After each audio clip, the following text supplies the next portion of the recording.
Alhamdulillah rabbil alamin. Jazakumullah khairan, Pak.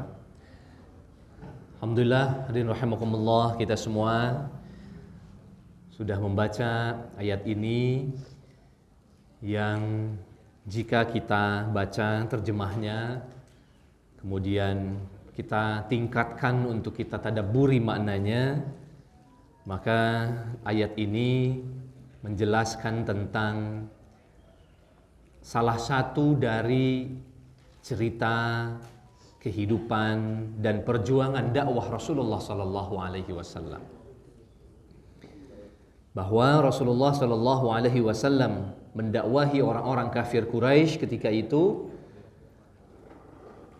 ada di antara mereka yang bergegas untuk beriman kepada Allah dan Rasul-Nya, ada di antara mereka yang terus-menerus berada di dalam kekufuran.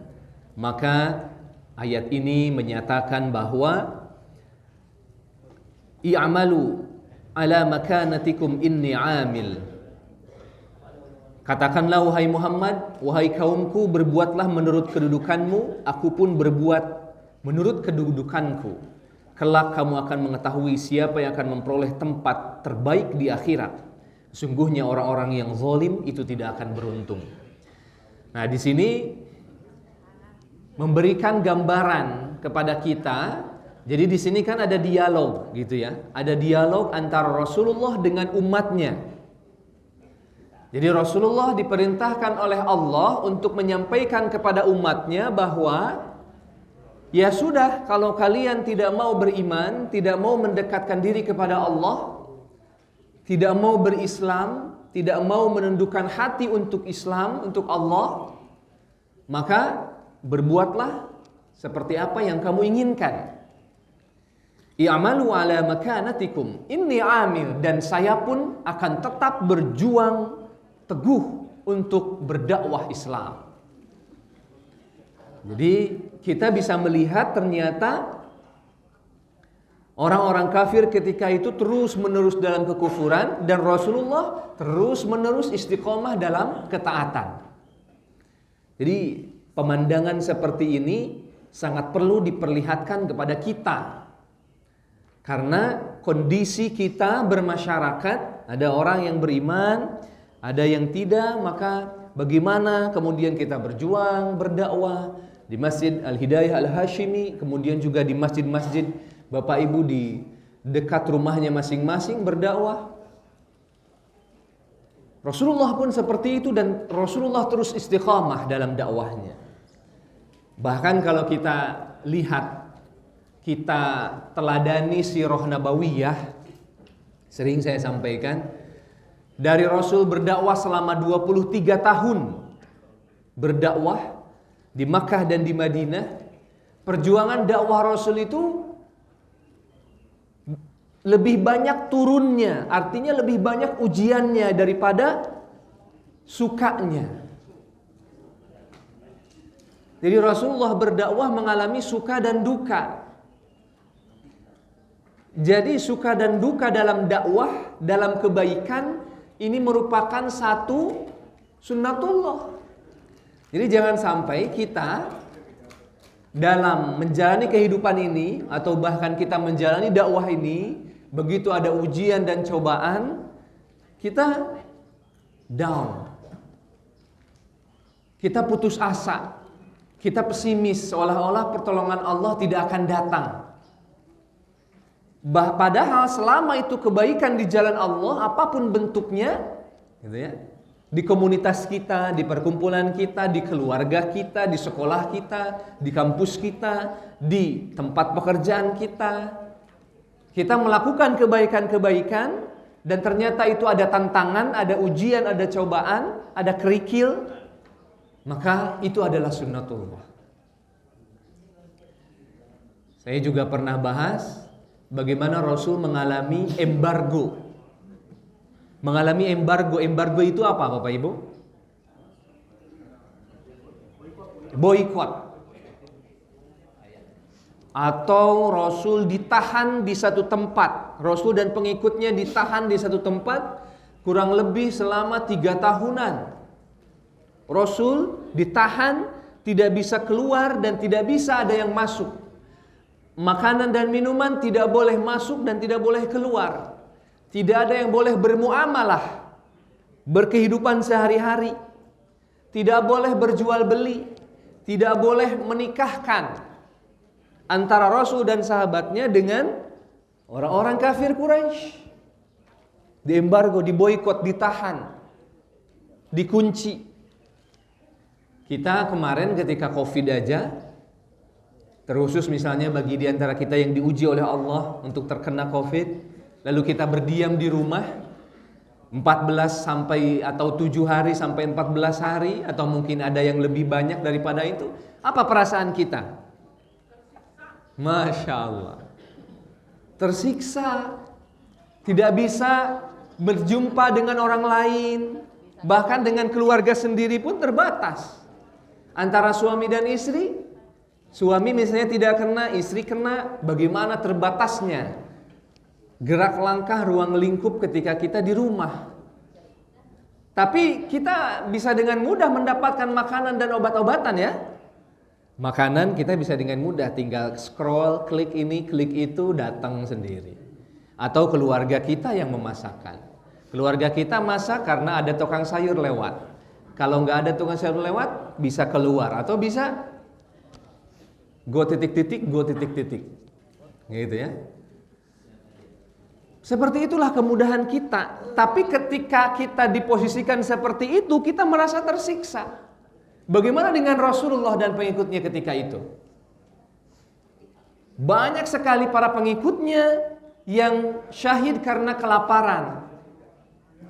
Anak-anak kecil ketika itu hanya memakan daun-daunan yang masih tersisa. Kita bisa bayangkan, emangnya daun apa yang bisa tumbuh di sana selain pohon kurma? Ya, makanan dan minuman tidak bisa masuk. Bagaimana kondisinya? Jadi kayaknya kalau kita senantiasa bandingkan perjuangan kehidupan Rasul, dakwah Rasul dengan kita hari ini, yang kita hari ini yang kita anggap itu berat sekalipun ternyata masih jauh dengan pengorbanan Rasulullah Sallallahu Alaihi Wasallam. Dan luar biasanya, semakin lama beliau diboikot, semakin lama beliau ditahan di satu tempat, semakin tetap keimanannya kepada Allah Subhanahu Wa Taala. Bahkan banyak orang-orang kafir yang berempati. Setelah berempati, mereka pun kagum. Setelah kagum, mereka pun bangga dan akhirnya masuk Islam. Karena kenapa ada orang-orang yang secara keduniaan dia terbatas, tapi secara keimanannya, secara penghormatannya kepada pimpinannya semakin tinggi. Maka Raja Romawi ketika disurati oleh Rasulullah, Bismillah, atas nama Muhammad, begini, mengajak kalian beriman kepada Allah dan Rasulnya.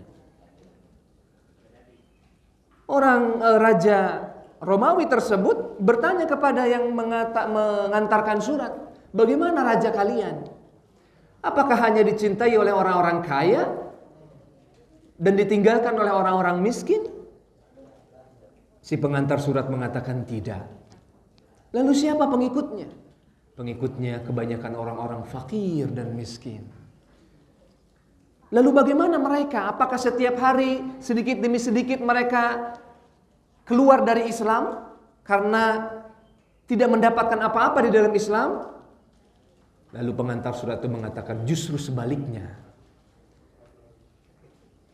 Setiap hari semakin banyak orang-orang yang berbondong-bondong masuk Islam. Heraklius sebagai Raja Romawi mengatakan, inilah Raja dan Nabi terakhir.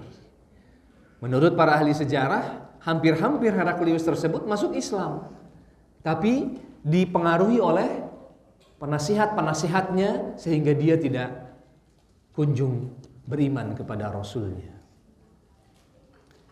Jadi perjuangan kehidupan dan dakwah Rasulullah Sallallahu Alaihi Wasallam itu kebanyakan diberikan ujian oleh Allah Subhanahu Wa Taala, yang pada akhirnya Rasul membuktikan Sekaligus Allah Subhanahu wa taala membuktikan dan menjadi cerita untuk kita bahwa orang-orang yang mendapatkan ujian lalu kemudian bersabar, move on, kemudian tetap kuat, tegar, tetap istiqomah, apa yang terjadi? Allah akan menolong mereka. Jadi ini kunci kehidupan. Jadi kita memahami dari peristiwa Rasulullah itu. Jadi syukur Rasulullah SAW adalah sebagai seorang manusia. Sebagai seorang manusia meskipun ini dipertanyakan oleh orang-orang kafir. Kenapa wahai pengikut Muhammad, Rasul kalian ini ya'kulut ta'am? Mereka protes di dalam surat Al-Furqan. Wa qalu ma li hadzal rasul ya'kulut ta'am? Wahai kaum mukmin, wahai kaum muslim, kenapa Rasul kalian ini makan makanan biasa seperti kita? Wa yamshi fil aswaq, dan dia ini berjalan seperti halnya orang biasa di tengah pasar. Kenapa demikian?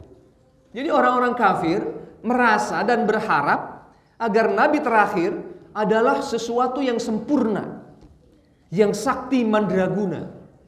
Tidak ada kekurangan satu apapun, yang tidak boleh makan seperti manusia, yang tidak boleh berjalan di tengah pasar seperti manusia.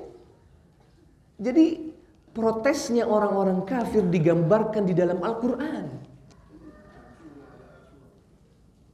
Ya'kulut ta'am wa yamshi fil aswaq.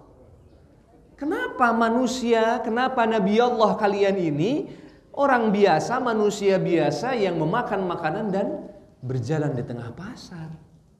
Tapi kita bersyukur ternyata hikmah Nabi terakhir, begitu juga Nabi dan Rasul seluruhnya, itu adalah seorang manusia.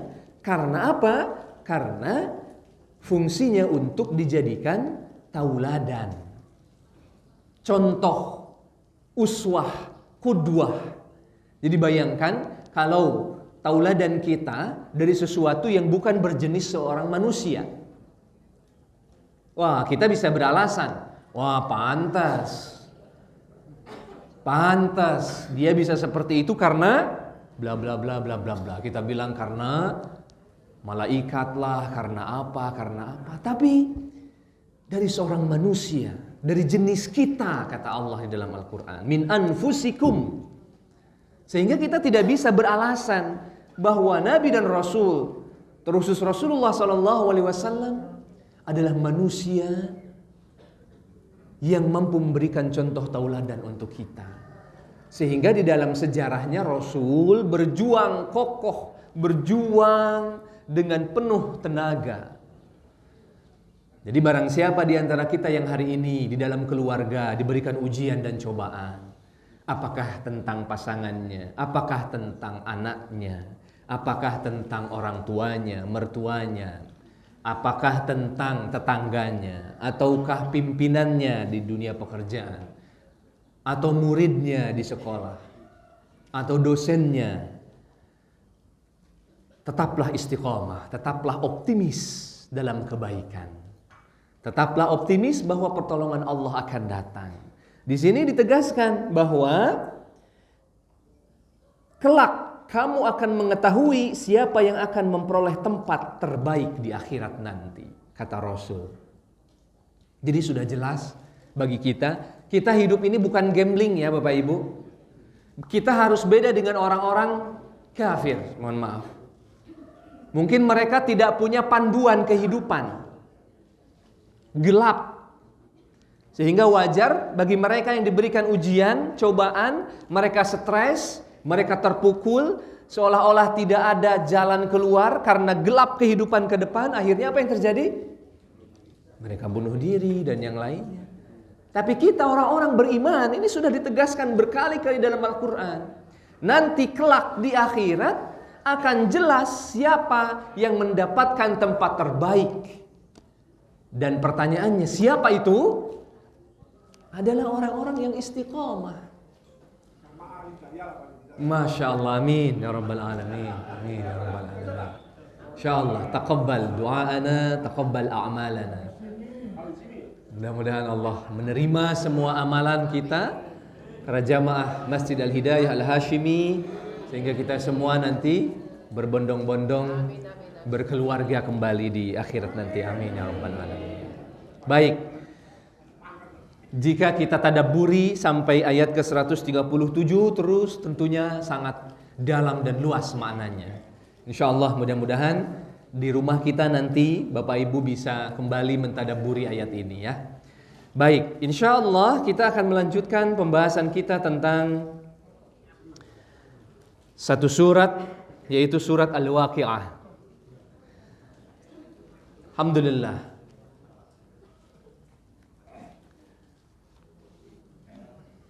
Kita membahas surat Al-Waqi'ah, yang surat ini memberikan kesan yang sangat mendalam.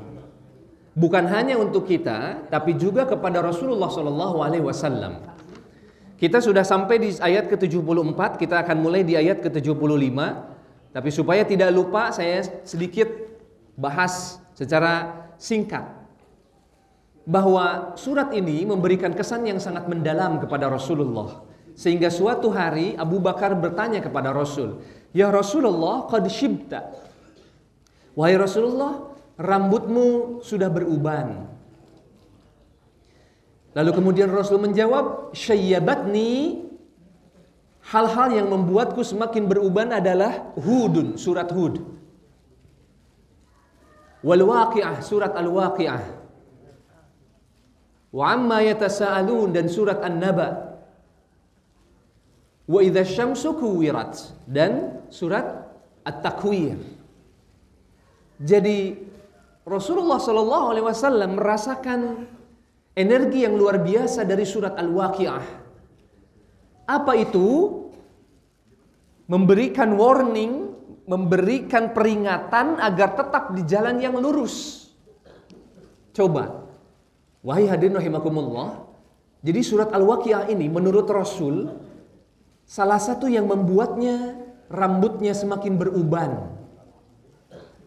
Beda dengan saya, semakin beruban karena banyak cicilan atau banyak masalah, nggak kelar-kelar.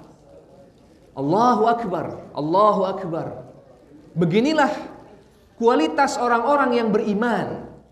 Kualitas orang-orang yang beriman ketika disebutkan nama Allah bergetar hatinya. Rasulullah SAW ketika disebutkan nama Allah, ketika disebutkan tentang qiyamah, padahal Rasul ini adalah orang yang maksum, orang yang salih. Coba, ada di antara kita yang bisa menyebutkan kekurangan Rasulullah? Wal'iyadzu billah, tidak ada. Tapi Rasul masih merasa bahwa surat ini memberikan energi yang sangat besar.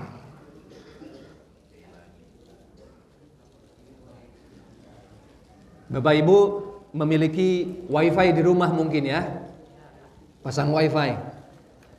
Ada satu pusatnya, wifi ditaruh di mana? Di satu tempat. Lalu kemudian semakin dekat semakin kuat sinyalnya, betul nggak? Begitu kita ke kamar, ke dalam, atau kita keluar sudah nggak terjangkau sinyalnya. Kita sebel banget ketika sinyalnya lemah. Dalam hal itu kita merasa sebel ketika sinyalnya lemah. Ini dalam kondisi seperti ini, Al-Quran ini, surat Al-Waqi'ah ini memberikan sinyal. Memberikan sinyal bagaikan wifi. Kalau seandainya kita tidak bergetar hati kita, kita tidak merasa menangkap sinyal itu dengan baik, maka mungkin ada problem dalam diri kita. Jadi kita harus bermuhasabah, melihat ke dalam diri kita. Ya Rabb, surat ini sampai membuat Rasul beruban. Begitu juga surat-surat yang lainnya.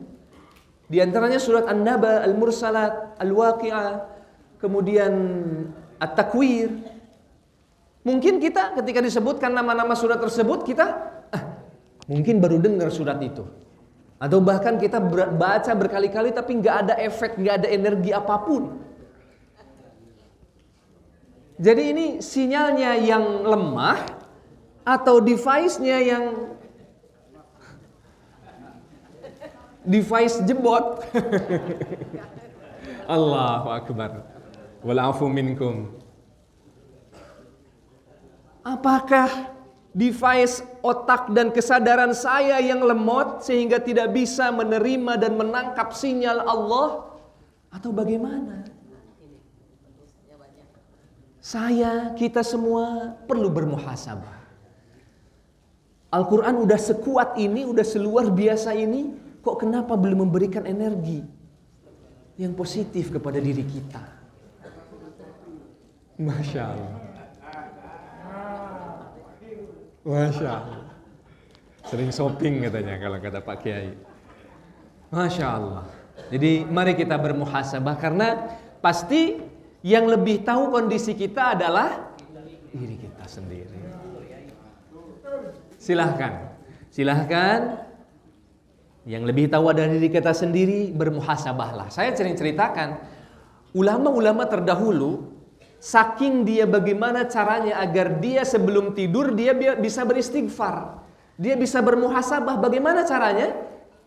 Di antaranya ada seorang soleh yang menyalakan lilin, menyalakan petromak, lalu kemudian dia coba sentuhkan kulitnya ke lilin itu. Ternyata dia rasakan panas. Lalu kemudian dia katakan kepada dirinya, Astaghfirullahaladzim. Wahai Dani yang malang, wahai hamba yang sengsara, lihatlah api petromak yang kecil ini engkau rasakan sakit. Bagaimana nanti di akhirat? Sehingga sebelum tidur dia merefleksikan diri dulu, beristighfar dulu. Jangan sampai ada satu kesalahan terbawa tidur lupa, tidak beristighfar, tidak meminta ampunan dan tidak taubat kepada Allah. Ini orang solih, Masya Allah. Bagaimana dengan saya yang penuh dosa? Bagaimana dengan kita semua? Allahu Akbar. Ada juga orang solih yang membuat satu dari kayu, dari bambu tipis. Lalu kemudian dia bertanya kepada dirinya, apa yang sudah dia lakukan tadi pagi? Ternyata ada dosa di tangannya, dia pukulkan dengan bambu itu. Dia pecutkan bambu itu ke tangannya. Ketika ingat, oh ternyata saya melangkahkan kaki, dia pecutkan bambu itu ke kakinya. Sambil dia mengatakan, Astaghfirullahaladzim. Bukan harus senantiasa seperti itu, bukan. Bukan harus mirip dan persis seperti itu, bukan. Tapi lihatlah bagaimana cara orang saleh beristighfar, meminta ampunan kepada Allah sebelum mereka tidur.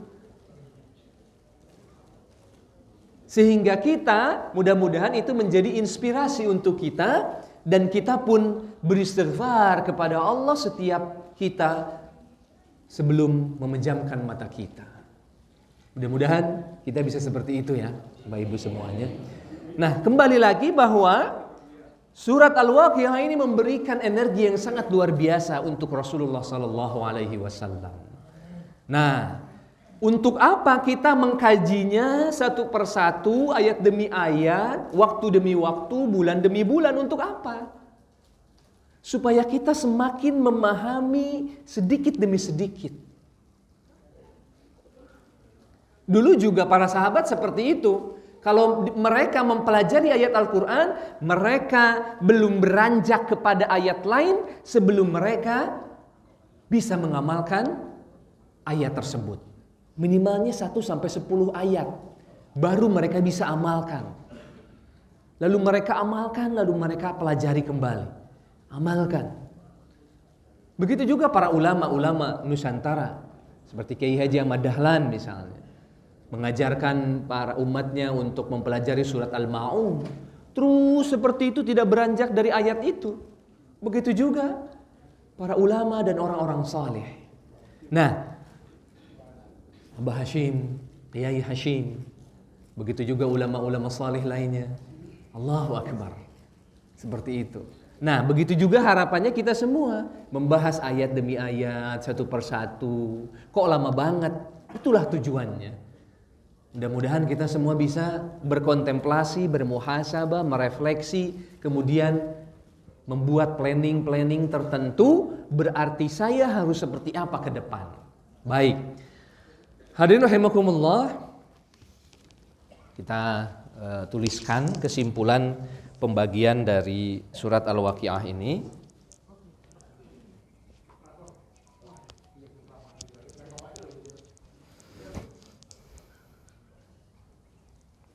Ada dua ya. Baik.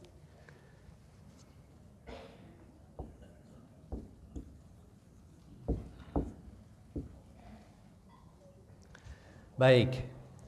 Yang pertama, ayat ini dibuka to the point dengan mengajak kita untuk berpikir. Idza waqa'atil waqi'ah. Ketika kejadian kiamat itu benar-benar terjadi. Laisa liwaq'atiha kadhibah, khafidatun rafi'ah. Idza rujjatil ardu rajja.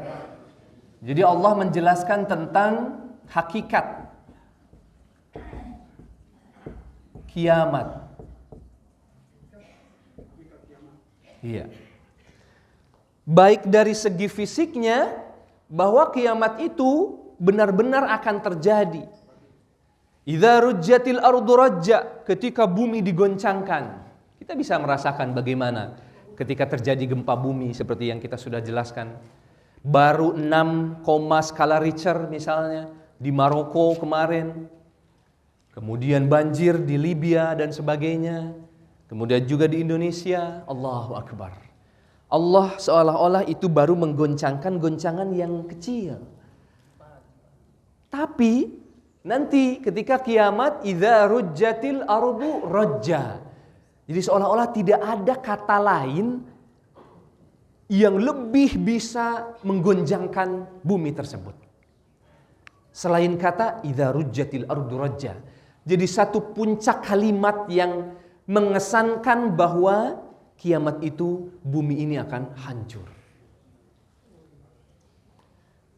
Sampai ayat kelima.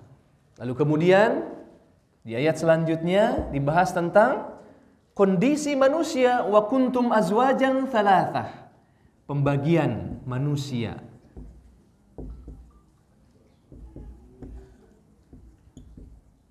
Terbagi kepada 3. Wa kuntum azwajan thalathah. Fa ashabul maimanah wa ashabul mash'amah. Ini kita tidak berlama-lama di sini karena ini sudah lewat.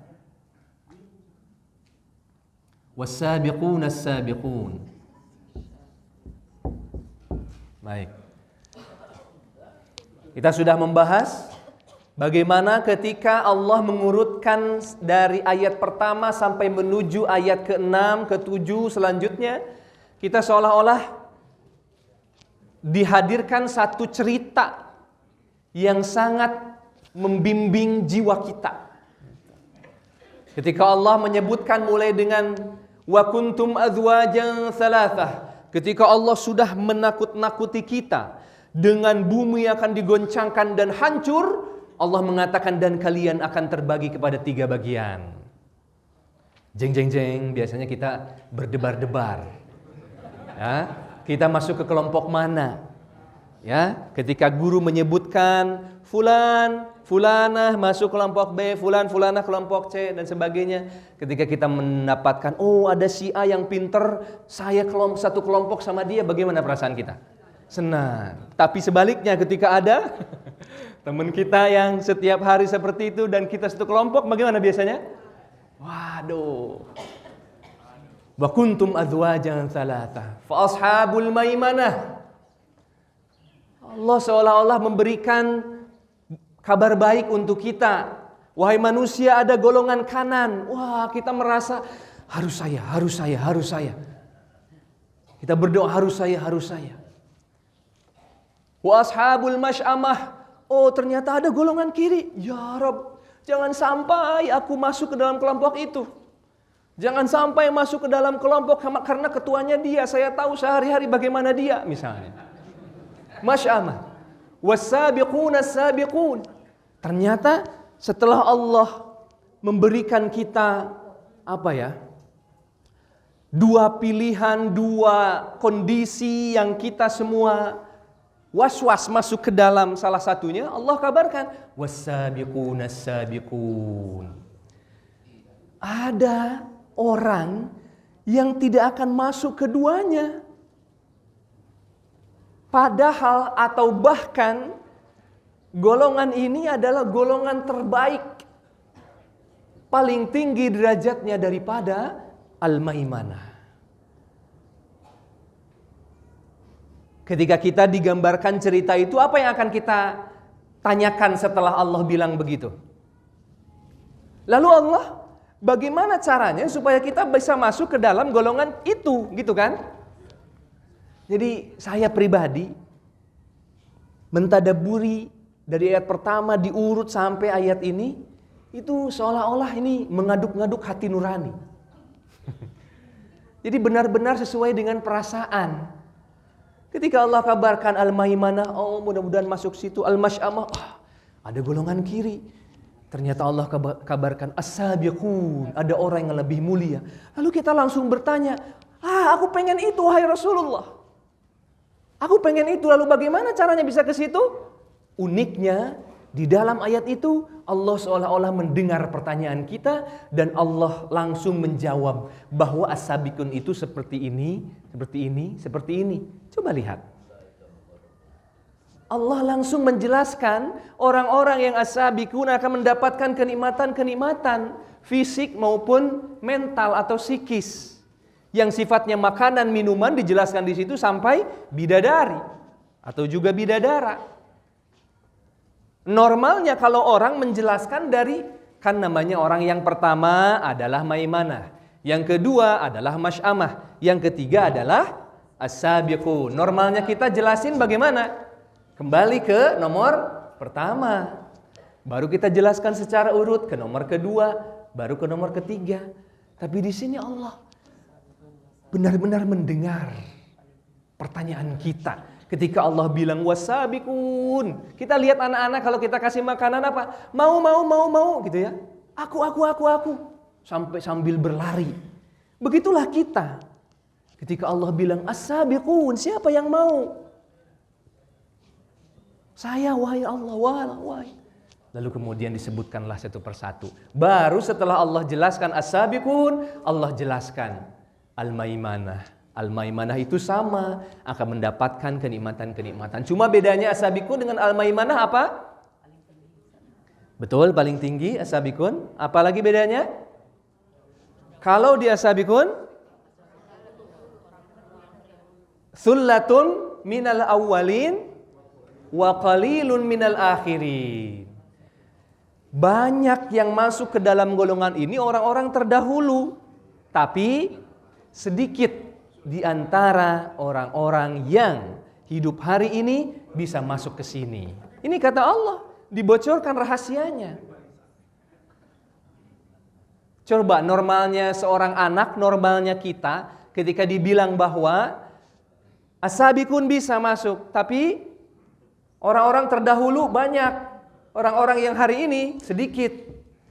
Lalu bagaimana? Apa alarm yang kita dapatkan? Berarti karena sedikit kita harus berjuang. Fastabiqul khairat wasari'u ila maghfiratin min rabbikum. Jadi perjuangan ke arah kebaikan itu tidak pernah santai. Tapi selalu fight, betul Bu. Selalu berusaha keras. Jalan mendaki. Masya Allah.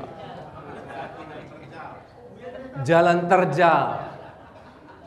Betul seperti itu. Tidak ada yang, makanya kata Rasulullah SAW, nanti di akhir zaman manusia yang beriman memegang keislamannya bagaikan kita menggigit dengan gigi geraham. Biasanya yang kita gigit dengan gigi geraham sesuatu yang bagaimana? Yang keras. Kita merekatkan gigi geraham biasanya ketika apa? Artinya ketika atau menandakan sesuatu yang harus dicapai dengan sulit, susah, kerja keras. Sebaliknya orang-orang yang tidak seperti itu akan mengikuti orang-orang kafir seperti halnya kita sudah terjerumus di lubang yang satu, tapi ternyata kita diselamatkan, kita berjalan lagi, terjerumus lagi. Jadi menuju ke as-sabiqun tidak pernah mudah. Makanya kebanyakan orang-orang terdahulu, kemudian sedikit orang yang hari ini. Nah, kemudian al-maimanah juga banyak orang-orang yang terdahulu masuk ke sini dan banyak juga orang-orang yang hidup hari ini. Jadi kita mulai menyusun planning, kita menyusun goals kita. Goals kita yang pertama adalah as-sabiqun. Jadi inilah target utama orang-orang yang beriman. Menargetkan sesuatu yang tinggi. Ya, menargetkan sesuatu yang tinggi, kalaupun meleset, kita bisa masuk ke al-maimanah. Wal'iyadu billah, kita masuk ke al-mash'amah. Jadi kalau goals kita adalah al-maimanah yang kita bilang bahwa wasullatum minal akhirin. Orang-orang yang hidup hari ini juga banyak kok yang masuk maimanah. Santai aja kali. Banyak juga kok yang masuk al-maimanah. Giliran enggak tepat sasaran gimana? Giliran meleset masuk ke al-mash'amah. Makanya yang lebih selamat, goals kita yang pertama adalah as-sabiqun. Giliran meleset ketika ada amal yang tidak diterima, ternyata ada amal yang kita lakukan secara riya. Ada amal yang kita lakukan secara sombong, ingin dilihat orang, ingin didengar orang. Wal'iyadzubillah, ternyata kita semua sok banget kata ibu. Kita tidak merasa ternyata itu tidak diterima. Kan kita tidak tahu. Maka kita berdoa kepada Allah, wa amalan mutaqabbala. Allahumma inna nas'aluka ilman nafi'a wa rizqan thayyiban wa amalan mutaqabbala. Amal yang diterima karena kita tidak tahu. Allah Subhanahu wa taala banyak menyampaikan hadis qudsi kepada Rasulullah sallallahu alaihi wasallam bahwa nanti di akhirat banyak orang-orang datang kepada Allah dengan amalan puasa yang gede, dengan amalan salat yang gede, tapi begitu menghadap kepada Allah, amalan tersebut terbang bagaikan debu. Lalu kita heran, kenapa kita sudah bersusah payah? Allahu Akbar. Makanya itulah bagaimana kita pentingnya menetapkan goals yang paling pol gitu ya. Yang paling maksimum adalah as-sabiqun. Lalu kemudian al-maimanah, lalu kemudian al-mash'amah. Begitu masuk dalam penjelasan al-mash'amah, ini dia kasih sayangnya Allah kepada kita. Coba bandingkan antara penjelasan as-sabiqun beserta calon-calonnya dan al-maimanah beserta calon-calonnya dengan al-mash'amah. Bagaimana Allah menjelaskan? Ketika Allah menjelaskan tentang golongan kiri yang akan mendapatkan azab, apa yang Allah jelaskan? Allah bocorkan terlebih dahulu rahasianya. Kenapa mereka masuk ke dalam neraka. Jadi benar-benar Allah membaca pikiran kita. Ketika kita sudah membaca tentang al-mash'amah, kita mulai berdebar-debar, jangan sampai kita masuk ke situ lalu muncul pertanyaan dari diri kita. Lalu kok bisa orang-orang nanti masuk ke dalam kelompok kiri? Bagaimana ya Allah? Langsung Allah jawab, tidak perlu lama-lama. Tidak perlu membuka di ayat lain. Langsung Allah jawab di sana, di ayat tersebut. Ada 3 di situ. Kenapa orang-orang bisa masuk ke al-mash'amah? Apa saja? Kenapa? Apa ayatnya? Sebelum itu? Al-mutrafin. Al-mutrafin, ini yang masuk ke dalam kelompok kiri maksudnya, yang akan mendapatkan azab. Al-mutrafin, siapa itu al-mutrafin? Di dalam tafsir dibahas adalah orang-orang yang senantiasa berlebihan di dalam kehidupan. Oleh karena itu di akhirat nanti Allah akan khafidatun, ya sering saya sampaikan. Di akhirat nanti Allah akan merendahkan dan akan merendahkan orang-orang yang mendapatkan kenikmatan di dunia tapi tidak beriman kepada Allah, dan akan meninggikan derajat orang-orang yang di dunia dia tidak memiliki apa-apa tapi ternyata dia masyhur di akhirat, masyhur di langit. Masya Allah, amin. Ya. Al-mutrafin. Jadi Allah langsung membocorkan kepada kita ketika kita bertanya, lalu siapa yang biasanya masuk itu?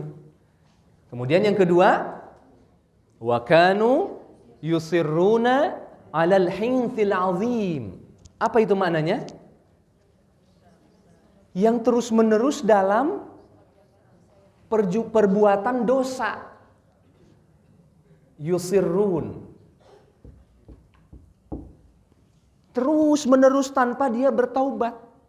Orang ada habis berbuat kesalahan dia ingat gitu ya, dia bertaubat, dia ingat oh ini salah, akhirnya dia taubat. Meskipun ternyata ujian datang, terjadi lagi, kemudian taubat lagi. Tapi di sini di ayat ini itu dijelaskan bahwa yang kedua, orang-orang yang seperti itu adalah yang terus-menerus dalam keadaan lalai kepada Allah Subhanahu wa taala. Jadi masih ada untungnya kayaknya kalau kita memiliki taubat sambal seperti itu ya. Tapi kita tidak tahu apakah betul amalan kita diterima oleh Allah Subhanahu wa taala.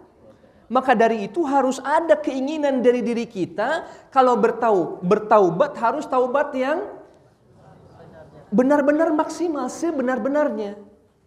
Penuh dengan azam. Taubatan nasuha. Karena kita tidak tahu amalan mana yang diterima, amalan mana yang tidak diterima. Sehingga giliran kita harus bertaubat, bertaubatlah sebanyak-banyaknya, sebesar-besarnya. Wa kanu yusirruna 'alal hinthil 'azim. Wa kanu yaquluna idza mitna wa kunna turaba aidhamana inna lamab'utsun. Yang ketiga adalah orang-orang yang tidak mempercayai hari akhir. Dia bertanya, apakah betul Allah Subhanahu wa taala mampu membangkitkan kita ketika kita sudah mati tulang belulang bahkan menjadi debu? Emang benar enggak sih? Enggak mungkin kali Allah Subhanahu wa taala menciptakan kita setelah kita menjadi debu. Tapi ternyata Allah Subhanahu wa taala menjawab dengan tegas, jangankan tulang belulang yang gede-gede itu, aku akan kembali menyusun sidik jari kalian. Sidik jari baru diketahui di abad-abad sekarang, saat ini, hari ini kita masuk tepat waktu ditandai dengan fingerprint. Ya, baru hari ini, baru saat ini, baru abad ini kita semua mengetahui itu. Dan ternyata satu orang dengan orang lain berbeda-beda. Padahal anak kepada bapak, bapak kepada anak, beda. Jadi Allah katakan, jangan susah-susah kalian berpikir. Jangankan tulang belulang yang gede itu, sidik jari yang rumit ini, yang baru kalian dapatkan ilmunya hari ini, itu bisa Allah susun kembali. Allah tegaskan di sini. Jadi orang-orang yang tidak mempercayai kebangkitan, maka hati-hati kalau ada di antara kita mungkin ada sebersit perasaan mempertanyakan kehidupan akhirat. Wal'iyadzubillah. Jangan sampai seperti itu. Karena betapa banyak bukti Allah Subhanahu wa taala tunjukkan untuk kita semuanya. Ya. Baik, setelah itu Allah menjelaskan apa? Allah mulai menjelaskan tentang mengingatkan kita. Manusia ini kalau nggak sering diingatkan, Lupa lagi. Menurut ilmu pengetahuan, seorang anak remaja, kenapa ketika diingatkan berkali-kali itu tidak memperhatikan? Karena menurut ilmu teori, mengingatkan mereka harus lebih dari 200 kali. Gitu. Jadi wajar kalau kita baru ingatkan mereka 20 kali, 25 kali, masih seperti itu, nggak bisa ninggalin game online dan lain-lain. Bersabarlah. Terus lakukan dengan cara-cara yang lebih kreatif. Bagaimana membujuk anak kita untuk bisa meninggalkan kebiasaan buruk tersebut. Makanya kenapa Allah Subhanahu wa ta'ala menjadikan ikan-ikan di lautan, burung-burung yang berterbangan, itu senantiasa bertasbih dan mendoakan orang-orang yang mengajarkan kebaikan, apakah di rumah atau di sekolah atau di masyarakat. Allah mentakdirkan itu. Jadi banggalah kalau bapak ibu di dalam rumah membimbing anaknya, bersusah payah. Setelah mendengarkan kajian ini, caranya begitu, mendengarkan kajian itu, membuka buku, ternyata harus begini menurut teori, secara psikologi. Luar biasa mendidik anak ini. Dan rahasianya, ternyata orang tua yang dengan sabar, telaten, mendidik, membimbing anak-anaknya yang kayaknya bandel ini, dan dia bersabar istiqamah, maka ikan-ikan di lautan bertasbih untuk kita semuanya. Burung-burung yang terbang itu bertasbih untuk fulan, bapak fulan, ibu fulan, yang bersabar membimbing, mendidik anak-anaknya di rumah. Allahu Akbar. Makanya tidak biasa-biasa. Pahala yang Allah berikan pasti luar biasa. Karena tugasnya berat. Membimbing jamaah, mendidik anak, membimbing komunitas, mendidik tetangga dan sebagainya itu berat. Maka orang yang sukses adalah orang yang bersabar. Enggak down. Enggak, ya udahlah gimana lu aja sih nak. Setelah itu dia pulang jam berapapun gak pernah ditanyain. Setelah itu dia keluar kamar jam berapapun gak pernah ditanyain. Setelah itu dia minta dibelikan pulsa ratusan ribu berapapun gak pernah ditanyain. Karena kita gak move on, kita down, kita baper. Jangan seperti itu. Ya. Kalau bukan kita, siapa lagi? Jadi yang sayang, yang cinta kepada anak-anak kita di rumah kita. Makanya pahalanya besar. Ya, pahalanya besar. Makanya kita manusia ketika kita memiliki kebiasaan lupa ingkar, kufur kepada Allah, maka Allah ingatkan dalam ayat selanjutnya. Dengan apa? Wahai manusia, apakah kamu tidak ingat? Kami yang menciptakan kamu. Afara'aitum ma tumnun? Apa kamu tidak ingat air mani yang kamu pancarkan itu seperti apa? Lalu kemudian masuk ke dalam rahim, lalu kemudian prosesnya selama 9 bulan dengan 4 tahap seperti apa? Antum takhluqunahu am nahnul khaliqun, kata Allah. Apakah kalian berpikir kalian yang menciptakan diri kalian? Ataukah kami yang menciptakan kalian? Jadi Allah langsung menegur kita. Yang ketiga, langsung Allah teguran. Allah menegur kita jangan sampai kita masuk ke dalam orang-orang ini. Kita masuk ke al-mash'amah. Allah menegur kita, "Antum takhluqunahu am nahnul khaliqun?" Satu penciptaan manusia. Penciptaan manusia. Kamu berpikir kamu yang menciptakan diri kamu ataukah kami? Kemudian selanjutnya apa? Lihatlah, "Antum tazra'unahu am nahnuz zari'un?" Afara'aitum ma tahrusun, ketika kamu memiliki ladang pertanian yang begitu luas, yang begitu subur, ada buah ini, buah itu, sayur ini, sayur itu. Antum tazra'unahu am nahnuz zari'un, kata Allah. Apakah panen atau kenikmatan-kenikmatan itu kamu yang bisa menciptakan ataukah kami? Kami bisa saja menjadikan pohon-pohonan, buah-buahan, tanam-tanaman yang ada di dunia ini khutama, fadhaltum tafakkahun. Kami bisa jadi menjadikannya layu. Coba. Kita lihat hari ini. Ketika dunia ini semakin panas. Menurut PBB, hari ini kita bukan lagi mengatakan global warming. Tapi udah global boiling. Jadi bukan pemanasan global, tapi pendidihan global. Allahu Akbar. Allahu Akbar. Jadi PBB menurut penelitian mereka menyimpulkan bahwa bulan Juli yang lalu 2023 adalah bulan terpanas. Bulan terpanas selama penghitungan itu ada. Sehingga mereka katakan bukan global warming lagi, bukan pemanasan global, udah pendidihan global. Karena peningkatan panas di setiap daerah sangat tinggi. Akhirnya apa yang terjadi? Volume air di bumi ini semakin besar. Karena banyak es yang menguap, kemudian mencair dan sebagainya. Akhirnya apa yang terjadi? Ya, banjir dan lain sebagainya. Di Libya kita bisa melihat bendungan yang sudah kokoh seperti itu bisa tembus oleh air yang besar seperti itu. Kemudian kita bisa melihat di internet bongkahan es, ya, bongkahan es di Antartika sana itu pecah. Lalu kemudian mengalir ke sungai. Di mana itu? Saya kurang tahu. Yang volume esnya itu sangat besar. Dan peneliti juga melihat ternyata volume atau luas Antartika atau kutub sudah mulai mengecil karena sudah banyak es yang mencair. Sehingga volume air atau debit air di bumi ini semakin tinggi, semakin banyak. Sehingga menyebabkan banyak hal. Allahu Akbar.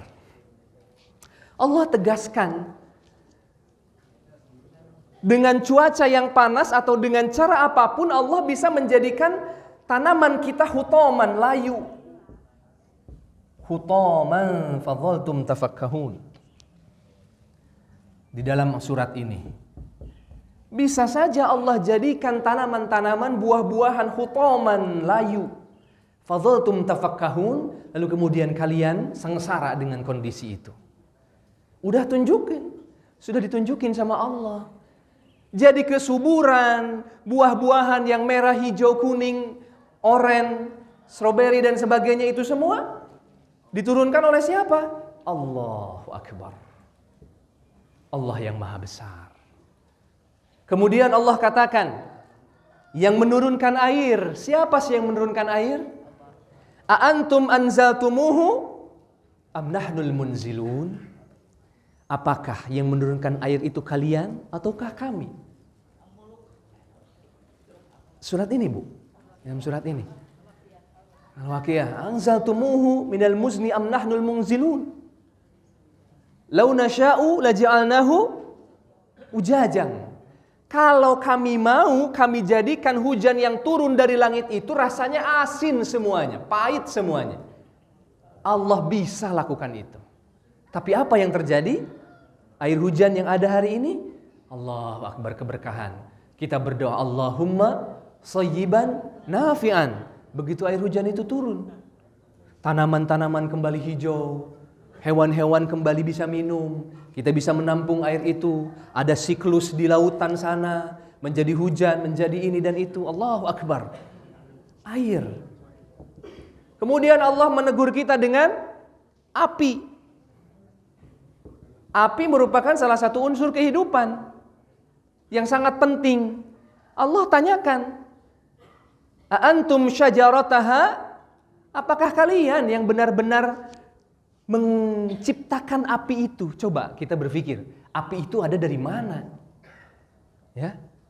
Kok api bisa ada? Coba, bagaimana ceritanya? Api tiba-tiba ada, atau dedahanan digosok sedemikian rupa menjadi ada api dan lain sebagainya. Allahu Akbar. Keluarlah api. Itu nikmat dari Allah. Allah katakan disebutkan satu persatu. Jadi kalau Allah sudah menyebutkan satu persatu, ini tandanya apa nih? Biasanya kita kalau ke anak kita sebutkan satu persatu biasanya ketika apa? Kita mulai. Kata si anak, mulai deh katanya. Mulai kita sebutin satu persatu. Kami ini, udah kami ini. Pokoknya udah ada pokoknya. Kami ini, udah itu, udah beliin ini, beliin itu. Berikan ini, berikan itu. Allah Subhanahu wa taala jelaskan satu persatu, wahai manusia, jangan sampai kamu masuk ke al-masy'amah. Jangan sampai seperti orang yang bagaimana yang bisa masuk al-masy'amah seperti ini, wahai manusia, hati-hati kalian. Kalaupun kalian belum sadar juga, coba kalian fikirkan bagaimana ciptaan itu. Bagaimana Allah menciptakan kalian? Kalau belum juga, bagaimana Allah menciptakan kehidupan di dunia ini, tanaman dan lain sebagainya?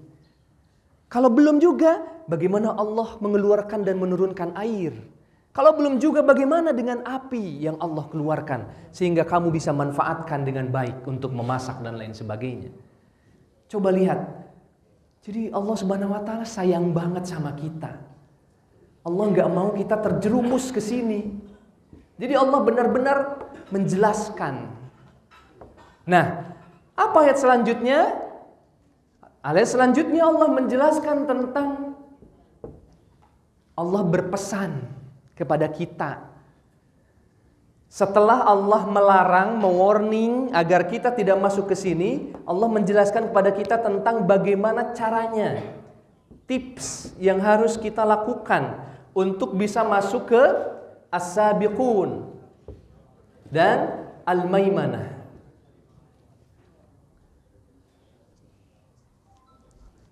Di ayat ke-75, A'udzubillahi minasyaitonirrajim, "Fala uqsimu bimawaqi'in nujum wa innahu laqasamun law ta'lamuna 'azim." Setelah Allah jelaskan ini semua, sudah diajak berpikir, sudah ditegur, sudah di warning, sudah ditakut-takuti juga sudah. Apa selanjutnya? Tipsnya. Fala uqsimu bimawaqi'in nujum. Wahai manusia, karena aku sudah memberikan apapun kepada kalian, karena neraka itu bagaikan tempat yang paling pahit yang aku ciptakan, fala uqsimu bimawaqi'in nujum. Aku bersumpah demi bintang-bintang yang ada di langit. Jadi seolah-olah kalau ini orang tua kepada anak, itu benar-benar orang tua yang sayang kepada anaknya dan mengatakan, perhatikan pesanku selanjutnya. Wahai anakku, kamu jangan sampai masuk ke sini, perhatikan pesanku. Fala uqsimu bimawaqi'in nujum. Aku akan bersumpah dengan satu pesan yang sumpah itu sangat luar biasa. Wa innahu laqasamun law ta'lamuna 'azim. Allah bersumpah dengan banyak hal ya di dalam Al-Qur'an. Allah bersumpah dengan apa biasanya? Waktu wal asri. Imam Syafi'i mengatakan seandainya satu surat wal asri itu turun kepada manusia dan manusia mampu mengamalkannya, cukup sudah wal asri itu untuk kehidupan manusia menjadi bekal yang mulia. Kata Imam Syafi'i, jadi surat pendek sekalipun kalau ditadabburi, karena al-asr itu mengandung makna tentang memanfaatkan waktu. Allahu Akbar. Imam Syafi'i mengatakan cukup bagi manusia berbekal diri dengan surat al-asr seharusnya. Tapi sampai 6.236 ayat, 114 surat, 30 juz itu harus turun kepada kita, dan ternyata saya belum beriman kepada Allah Subhanahu wa taala. Misalnya, ya, sungguh sengsara. Padahal dengan satu surat saja sebetulnya cukup. Fala uqsimu bimawaqi'in nujum. Aku bersumpah demi tempat beredarnya bintang-bintang di angkasa. Jadi Allah bersumpah dengan sesuatu yang megah. Was-sama'i wat-tariq wal-laili idza saja. Wad-duha walaili, terus semuanya Allah bersumpah dengan apapun. Dan di sini Allah bersumpah dengan bimawaqi'in nujum, dengan tempat turunnya atau tempat beredarnya planet dan bintang-bintang yang ada di langit. Wa innahu laqasamul law ta'lamuna 'azim. Kata Allah, Allah tegaskan lagi, ingatlah wahai manusia, aku sangat sayang sama kalian. Sumpahku ini adalah sumpah yang sangat azim, luar biasa. Jadi seolah-olah Allah membuat kita untuk tetap fokus, begitu ya. Lalu kemudian Allah sampaikan, innahu laqur'anun karim. Ternyata tips satu-satunya untuk kita bisa meraih as-sabiqun dan al-maimanah adalah innahu laqur'anun karim.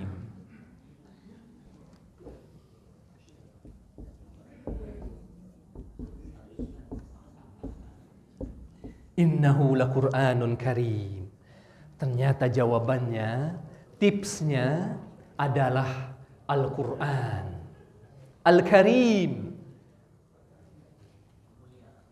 Allahu Akbar. Ternyata tidak lain jawabannya, tipsnya agar kita berbondong-bondong masuk ke as-sabiqun atau al-maimanah adalah kuncinya adalah Al-Quran.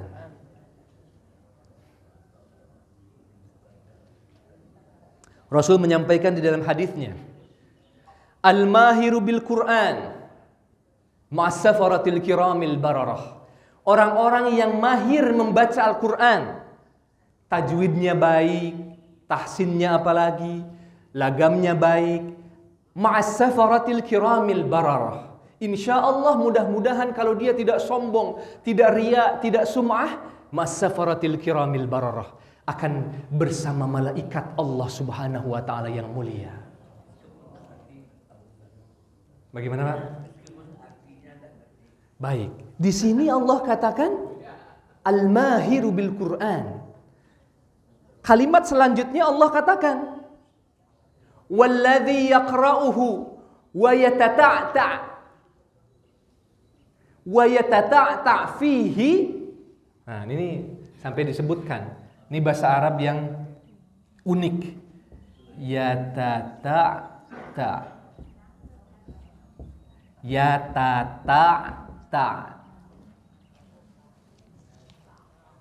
Jadi yang pertama tadi Allah katakan al-mahiru, orang-orang yang mahir membaca Al-Quran, ma'as-safaratil kiramil bararah, bersama malaikat Allah yang sangat mulia.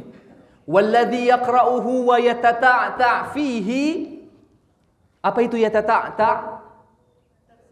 Tersendat-sendat. Masya Allah, luar biasa. Jadi kalau kita membaca Al-Quran tersendat-sendat,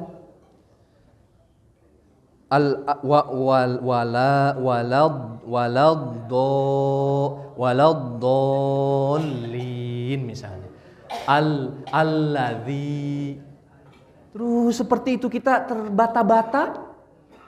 Allahu Akbar. Apa kata Rasul? Falahu ajrani isnani, maka dia mendapatkan 2 pahala. Allahu Akbar. Jadi orang-orang yang terus berupaya membaca Al-Quran dan dia terbata-bata, dia akan mendapatkan 2 pahala. Menurut sebagian ulama, melebihi pahala orang yang mahir. Hanya 1 pahala, dia mendapatkan 2 pahala. Karena dia sulit, ya, dia merasakan kesulitan, tapi dia terus berjuang dan mau untuk membaca Al-Quran. Ya, ini motivasi untuk kita, Bapak Ibu semuanya. Dan yang jago jangan sombong. Mereka dapat 2 ini.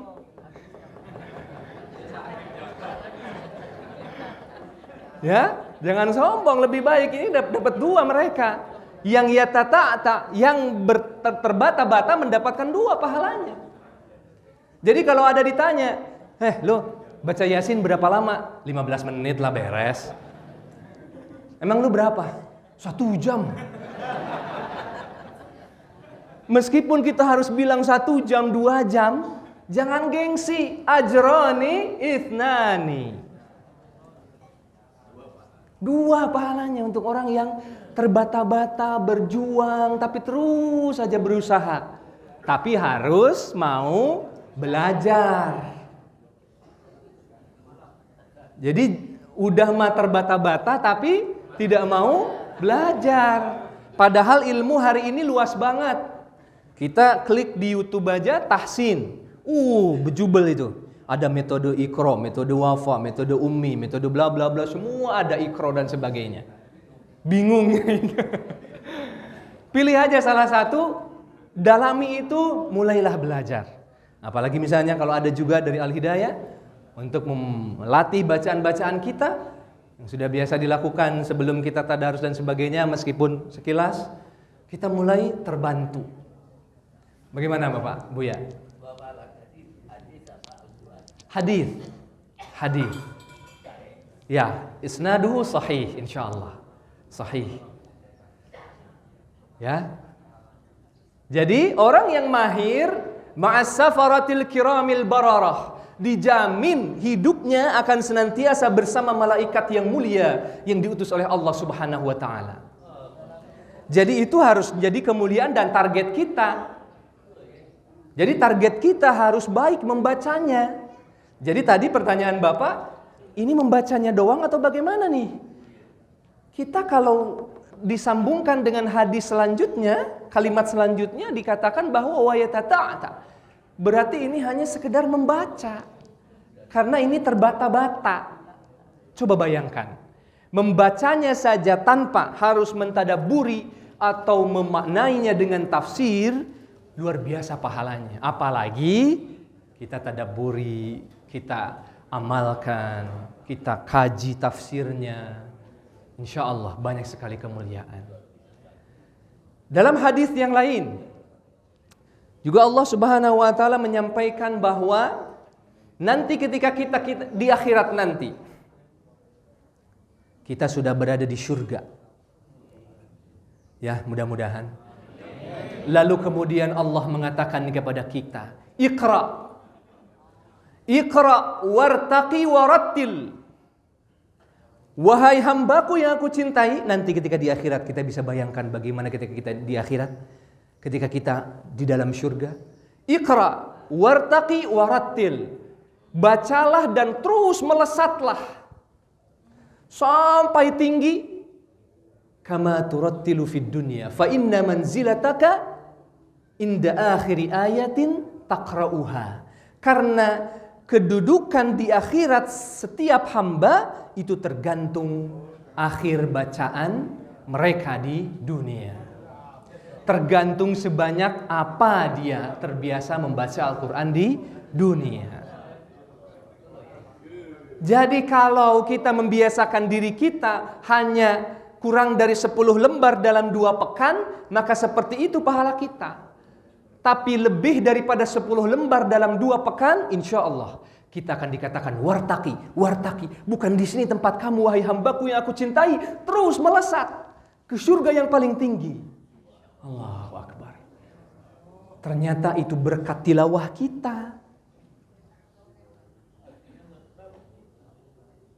Meskipun kita terbatas, kita tidak tahu artinya, kita tidak faham. Orang-orang Arab heran kepada kita. Kok kenapa orang-orang Indonesia bisa banyak masuk Islam? Dia baca Quran tapi nggak paham. Orang Arab itu takjub sama para kori-koriah yang ngajinya melengking begitu ya. Yang ngajinya melengking, mereka tuh heran sama kita, kok bisa? Ada orang yang ngajinya bagus seperti itu tapi dia nggak paham. Kita boleh ya, kita seolah-olah ini hiburan, tapi ternyata ini kemuliaan dan mukjizat Allah Subhanahu wa taala. Karena orang Arab sekalipun ketika ditanya tafsir ayat Al-Qur'an dia nggak paham. Karena sebaliknya mereka mengucapkan bahasa Arab sehari-hari bukan dengan bahasa Arab formal seperti Al-Qur'an. Dia bahasa Arab pasar gitu ya. Atau bahasa-bahasa Jaksel seperti itu. Bercanda ya. Jadi begitu. Jadi Allah Subhanahu wa taala memberikan kemuliaan kepada kita meskipun baru membacanya.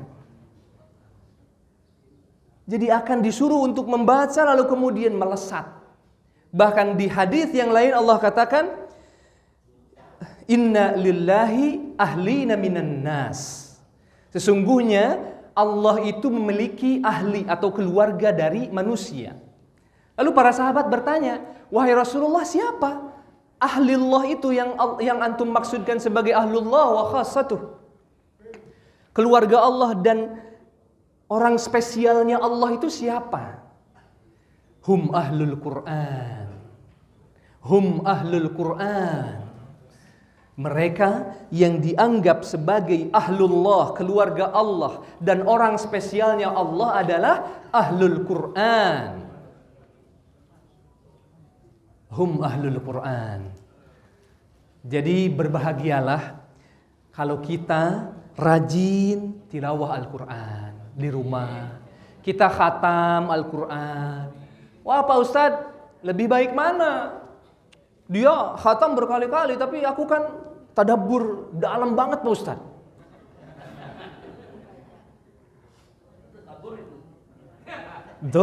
Betul seperti itu. Tidak perlu harus bertanya seperti itu. Ikhlaskan hati, perbanyak. Itu harus kita lakukan. Tadabbur pun harus kita lakukan. Jadi levelnya kita naikkan. Level dari segi banyaknya, kemudian level dari segi kualitasnya. Kuantitas maupun kualitasnya. Innahu laqur'anun karim fi kitabim maknun. Fi kitabim maknun.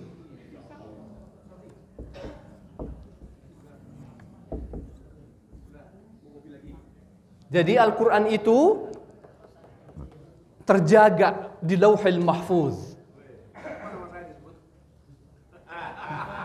Oh, Masya Allah, siapa? Pak Yai, ya betul. Nama Pak Yai ya. Fi Lauhil Mahfuz. Jadi Al-Quran, Allah katakan kitabim maknun. Al-Quran kitab yang terjaga. Kemarin saya lihat di YouTube, ada seorang ilmuwan yang sudah tua. Dia pakar sejarah, pakar kitab-kitab lama gitu ya. Dia membandingkan antara kitab-kitab sebelum Al-Quran dengan Al-Quran. Dibandingkan dari tahun yang sudah lama dengan yang tahun ini. Bagaimana cetakannya? Ternyata dia bisa melihat kitab-kitab, mohon maaf, kitab-kitab Injil dan lain sebagainya. Itu berbeda masa, berbeda isi, berbeda versi. Tapi ketika dia bandingkan dengan Al-Quran yang dia dapatkan dari zaman wallahu alam Muawiyah atau kapan dia dapatkan Quran mushaf tersebut, dibandingkan dengan sampai mushaf hari ini, tidak ada satupun yang berubah. Titiknya sekalipun tidak ada yang berubah. Wa inna lahu lahafizun. Kami yang menjaganya. Fi kitabim maknun la yamassuhu illal mutahharun. Tidak ada yang bisa menyentuhnya kecuali yang disucikan. Apa yang dimaksud dengan itu? Yang dimaksud adalah al-malaikah. Al-mutahharun. Yang dimaksud adalah malaikat. Jadi yang bisa menyentuh Al-Quran yang terjaga di Lauhil Mahfuz itu adalah al-malaikah. La yamassuhu illal mutahharun. Jadi Allah menjelaskan tentang kemuliaan Al-Quran, bahwa tipsnya untuk kita bisa masuk ke dalam golongan tersebut adalah dengan Al-Quran yang Allah jaga di Lauhil Mahfuz, lalu kemudian hanya bisa disentuh oleh yang disucikan oleh Allah Subhanahu wa taala. Apa itu? Al-malaikah. Lalu kemudian tanzilum mir rabbil alamin. Lalu kemudian Allah turunkan kepada Rasulullah sallallahu alaihi wasallam. Afa bihadzal hadithi antum mudhinun?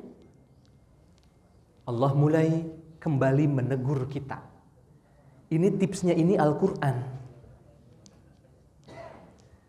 Dari ayat pertama sampai ayat terakhir, dari ayat pertama sampai ke 6236, dan sampai ayat ke surat ke-114, juz ke-30. Innahu laqur'anun karim fi kitabim maknun la yamassuhu illal mutahharun tanzilun mir rabbil alamin. Afa bihadzal hadithi antum mudhinun. Wahai manusia, apakah dengan Al-Quran yang mulia ini, yang sudah dijaga, tidak pernah berubah, antum mudhinun, kalian melalaikan itu semua? Nah, ini teguran Allah yang sangat dahsyat sebetulnya. Ya. Jadi Al-Quran sudah Allah turunkan sebagai petunjuk seharusnya. Tadi saya katakan, kita memiliki pedoman hidup bagaikan cahaya, sehingga kita berjalan dengan lancar, dengan tenang, karena terang gitu dengan Al-Quran. Seandainya Al-Quran tidak diturunkan, bagaimana, apa yang terjadi? Allahu Akbar. Kita tidak memiliki pegangan hidup. Maka bersyukur kepada Allah, sehingga kita mendapatkan ayat ini. Allah menegur kita.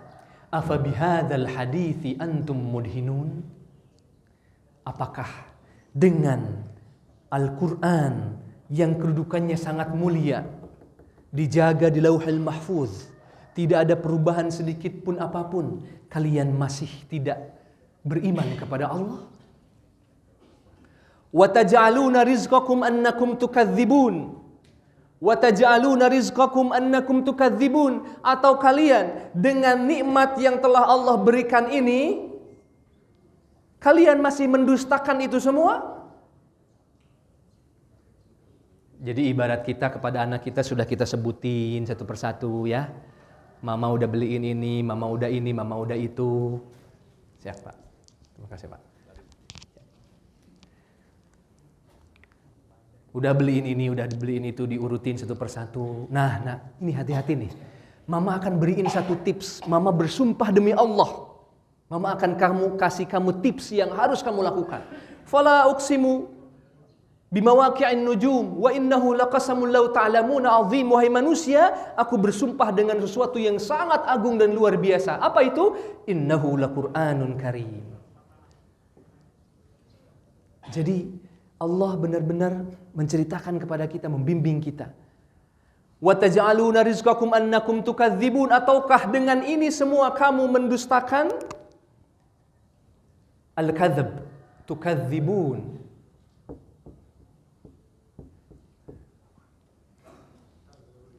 Iya, kadzaba yukadzibu, takdzibun. Takdzib, mendustakan.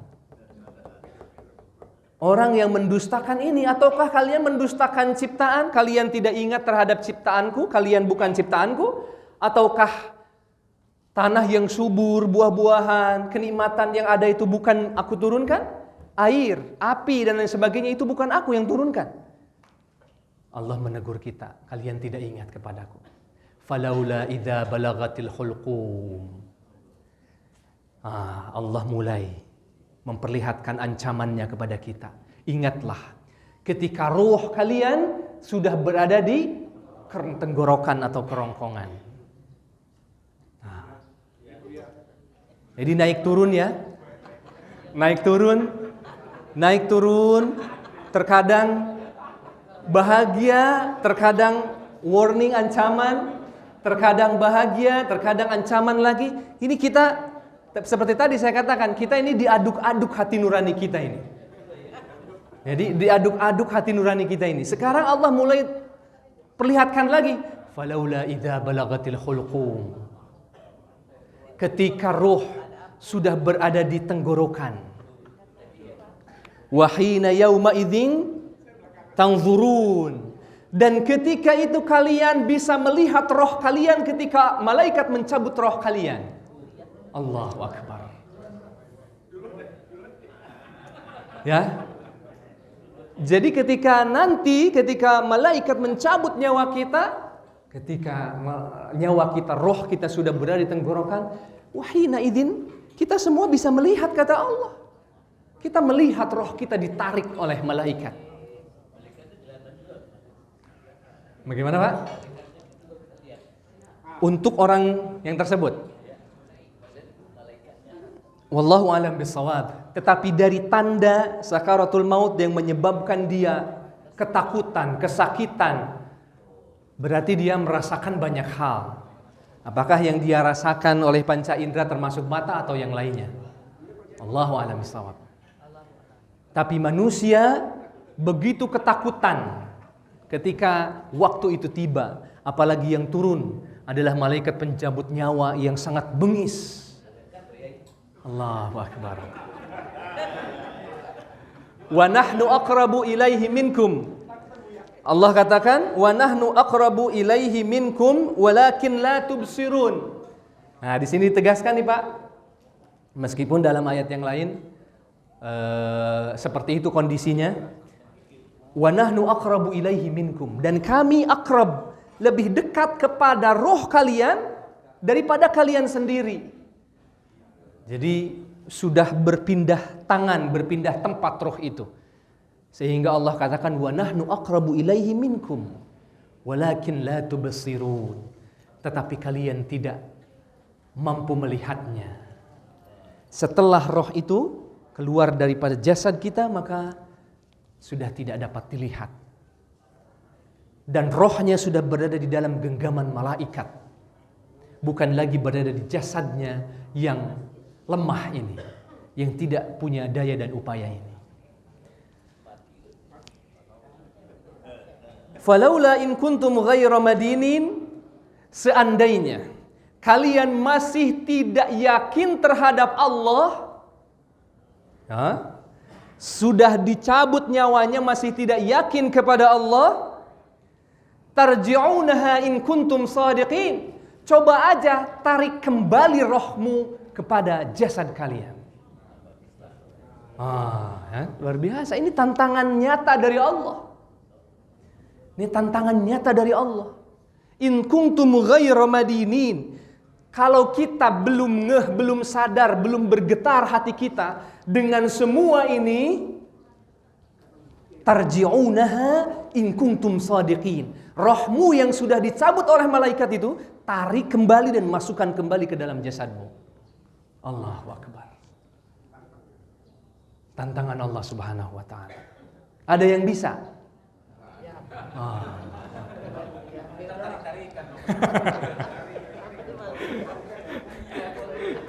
Baru keluar nih si Bapak nih.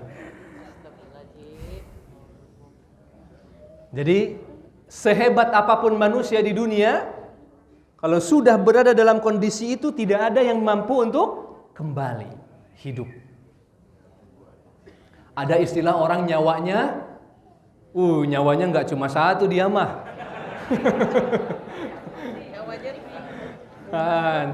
Nyawanya banyak. Merasa ketika ada kejadian yang seharusnya teman-temannya, sahabatnya misalnya mendapatkan musibah, dia tidak, dia mulai sombong. Seharusnya kan, coba lu bayangin, padahal kan, diceritain. Padahal kita satu kendaraan. Tapi qadarullah. Ternyata Allah masih memberikan umur yang panjang, yang lainnya meninggal misalnya, ini tidak. Allahu akbar. Tidak bisa seperti itu. Bukan berarti dia mampu menarik roh kembali masuk ke dalam jasadnya. Karena Allah belum menentukan waktunya. Allah belum menentukan waktunya. Banyak orang yang berobat, sakit bertahun-tahun, berobat ke rumah sakit, tapi dia terus disembuhkan, terus dihidupkan oleh Allah. Tapi banyak orang yang sehat sedang berolahraga, ternyata berbeda kondisinya. Banyak sekali orang-orang tua yang sudah berumur terus, alhamdulillah qadarullah, masih diberikan usia panjang. Banyak bayi-bayi yang belum lahir ke dunia dia sudah wafat. Jadi yang namanya ajal tidak bisa ada yang tahu. Allah menantang, kalau kalian hebat, kalau kalian belum beriman, kalau kalian belum beriman, belum sadar, belum takluk, belum tunduk kepadaku, tarji'unaha in kuntum shadiqin. Tarik kembali rohmu ketika malaikat sudah menarik roh kalian. Nah, lalu kemudian setelah ayat itu Allah kembali menyimpulkan. Nah, ini dia. Jadi luar biasa surat ini. Agak berbeda dengan surat yang lain. Jadi surat ini disimpulkan kembali oleh Allah. Fa in kana minal muqarrabin. Nah, Allah katakan setelah Allah takut-takuti dan ancam manusia, tarik kembali rohmu kalau kalian merasa hebat. Fa in kana minal muqarrabin. Orang-orang yang as-sabiqun Allah bahas kembali. Orang-orang yang dekat dengan Allah. Apa yang akan dia rasakan? Fa in kana minal muqarrabin farauhun wa raihanun wa jannatun na'im. Farauhun. Ada juga para sahabat yang membaca dengan faruhun. Rauhun bermakna satu istirahat. Rauhun bermakna al-farah, kebahagiaan. Rauhun juga bermakna karamatun, kemuliaan atau rahmah. Jadi orang yang dekat dengan Allah, orang yang as-sabiqun, ketika ajal datang, tadi kan membahas ajal ya. Ketika roh dalam kerongkongan, bagaimana al-hulqum? Kita tuntaskan hari ini ya. Al-hulqum, kondisi roh kita ketika berada di kerongkongan, bagaimana? Allah luar biasa mendetailkan kembali. Satu, untuk orang-orang yang as-sabiqun. Nah, ini kan begitu. Allah menjelaskan begitu. Farauhun wa raihanun. Dia akan beristirahat. Istirahat. Dia akan bahagia. Allahu Akbar. Bayangkan, dia akan mendapatkan rahmat dari Allah Subhanahu wa taala ketika nyawanya ditarik oleh malaikat. Dia akan mendapatkan 3 kemuliaan.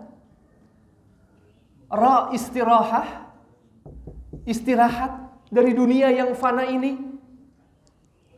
Yang kedua, farah, dia bahagia. Allah akan memberikan pahala kepada orang yang benar-benar melakukannya. Ketika dicabut dia bahagia karena dia mendapatkan kenikmatan kubur, alam barzakh. Diterangkan kuburnya, diwangikan kuburnya. Allahu Akbar. Rahmah, dia pun akan mendapatkan rahmah kasih sayang dari Allah Subhanahu wa taala. Yang lain dihimpit di dalam kuburnya, yang lain disiksa di dalam kuburnya, yang lain dicabik-cabik di dalam kuburnya, yang lain dibakar di dalam kuburnya. Orang yang muqarrabin diberikan rahmat di dalam kuburnya. Wa raihanun wa jannatun na'im. Para ulama mengatakan, raihan itu harum.